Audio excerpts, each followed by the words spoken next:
Kennicott, Alaska, a National Historic Landmark. To reach the abandoned mining camp at Kennicott, we are leaving Anchorage on board this Beechcraft King Air twin turboprop. In order to arrive at that very remote location, we will land at a small airport in Gulkana and catch another hop into an airstrip at McCarthy. This is the plane and the airstrip where I landed in McCarthy, and then I took the shuttle into Kennicott. I will have more footage of McCarthy in another video. Having arrived in Kennicott, you cannot miss this massive 14-story structure, which is the copper concentration mill that was abandoned in 1938. We will go inside that structure in another video.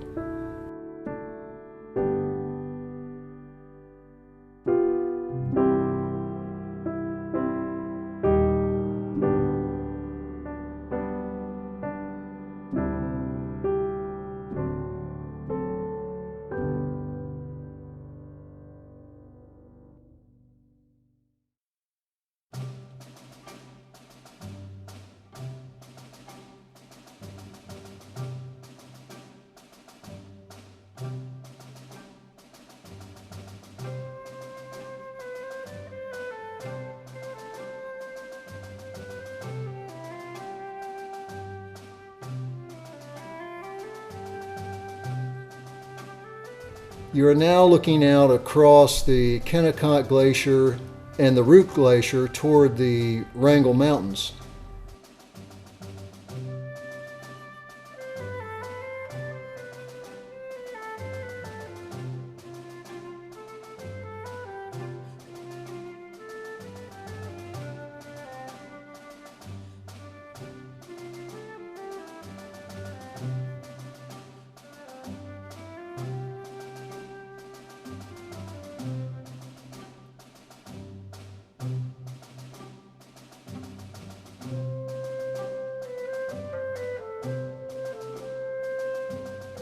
National Creek runs between the ruins of the hospital and the bunkhouse. The East Bunkhouse was built around 1910, and the staff quarters, built around 1908, are located on the east side of National Creek. As you will see, the National Creek bunkhouse is sealed off from the public.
This small structure is the hospital and was the home of Alaska's first X-ray machine. Now it appears to be beyond repair. I was told that National Creek has been known to overflow and cause flooding, so it would be my guess that the flooding of the hospital's foundation has caused much of the collapse that you see.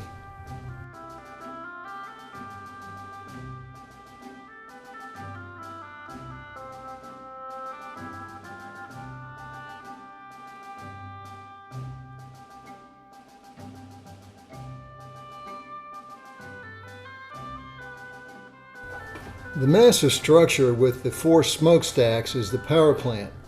These stacks serve the 4 1917 oil burner boilers that you will see.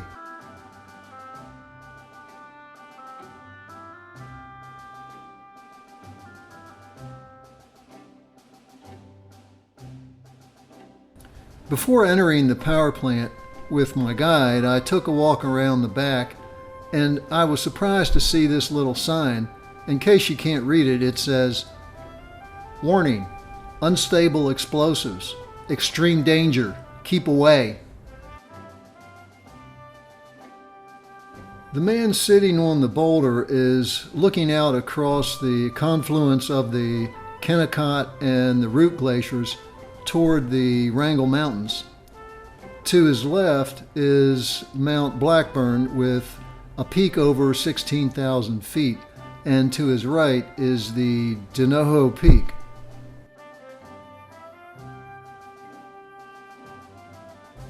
Originally, the management thought they would be using coal in the power plant, but due to a contract dispute, they ended up using oil. There is a large oil storage tank outside the building, and oil pumps would supply pressurized fuel to these boilers. So this is how they generated the heat and the steam to get the power going. Inside the plant, you're going to see a variety of support equipment.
In August of 1924, the powerhouse burned to the ground and was rebuilt.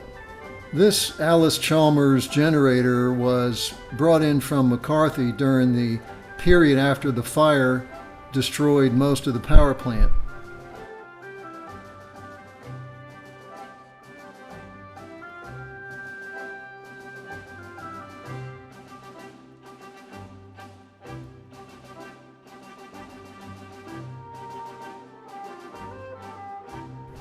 My guide is demonstrating a working air compressor that was used to start equipment, and it still works. I can feel the air. This equipment is an AC to DC converter. DC current is good for industrial use, but it does not travel very well. So in order to get power up to the mines, they would convert the DC current to AC current.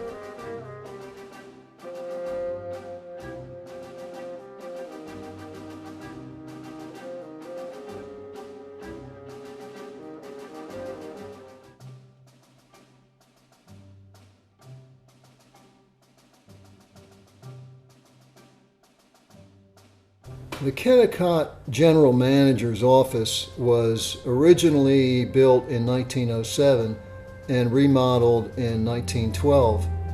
Today, it houses historic photos and displays.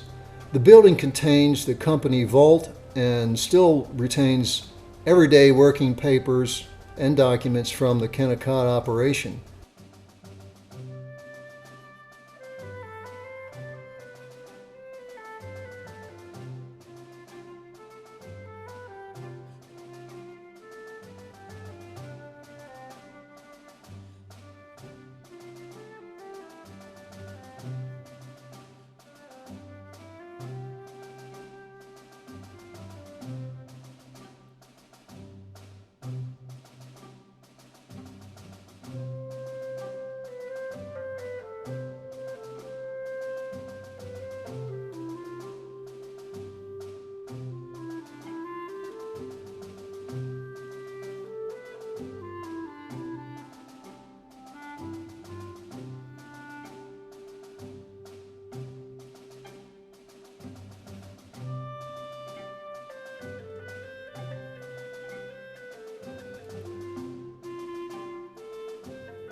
This is the area where burlap bags full of ore were loaded onto the waiting train for the 196-mile trip to Cordova.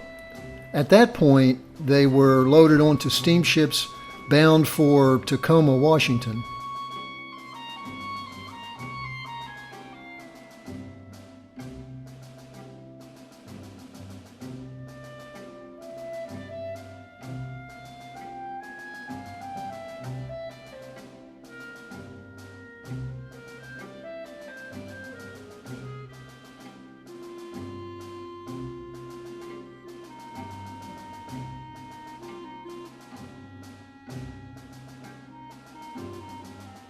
This building contains the world's first commercial ammonia leaching plant. It went into operation in 1916. It allowed recovery of a high percentage of copper from ore which had originally been considered waste rock. A chemist by the name of E.T. Stannard invented this advanced mining technology and later became CEO of the Kennicott Corporation.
The cemetery is accessed by an old wagon road, which was the primary route to the mill before the Northwestern Railway was completed in 1911.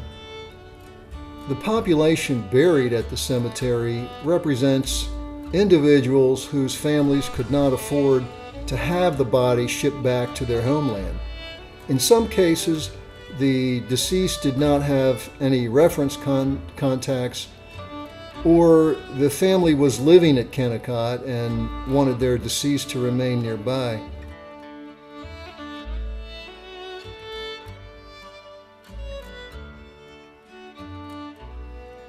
In 1908, Edward Donaldson was the first to be buried at Kennicott Cemetery during the early days of the settlement at the mill town. Used for the next 30 years, the final burial was in 1938 as the Kennicott mining operation closed down. Those interred at the cemetery often met their end from hazardous endeavors associated with mining at Kennicott, like Oscar Hanson. Oscar died in a fall in Bonanza Mine. His grave is enclosed by a white picket fence. The wooden inscribed cross that marks the grave says, Oscar Hanson, born 1886, died February 10, 1921.